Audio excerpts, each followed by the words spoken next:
వైఎస్ఆర్సీకి సంబంధించినటువంటి కార్యకర్తలతో పాటు మిగిలినటువంటి 6 కార్యకర్తలు కూడా తీవ్రంగా గాయపడి ప్రస్తుతం మీద ఆసుపత్రిలో చికిత్స పొందుతున్నటువంటి పరిస్థితి. మనం ఒకసారి గౌతమ్ రెడ్డితో మాట్లాడదాం.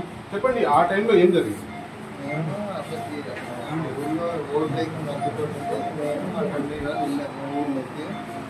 రోజులు మాట్లాడుకుంటా అన్నీ చూసుకుంటుంటే మా తల్లిదండ్రులు రాళ్ళు వేసారు.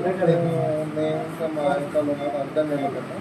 ఆ రాళ్ళు వచ్చి మా అమ్మాయి 10 కావద్దాలు చూపి ఈసారి ఎందుకు మీరు వస్తుంది వచ్చిన తర్వాత నేను ఎగిరిస్తుంటా కర్రలు ఐరన్ రాళ్ళు కొట్టుకొని వచ్చేసి దగ్గర మొత్తం బ్రహ్మారెడ్డి చంద్రబాబు నాయుడు దగ్గర చేపిస్తున్నాను. అంటే ఒక అభ్యర్థి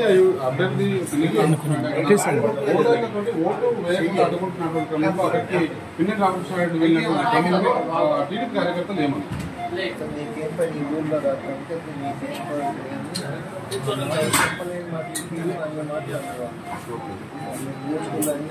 మీకేం పని ఊళ్ళో వాళ్ళు తీసుకుని అంటే ఇప్పుడు మీకు ఎక్కడెక్కడ తలపై తాకింది, భుజాలు తాకింది, కొంచెం చూసుకోవచ్చు. ప్రస్తుతం అయితే గాయపడేటువంటి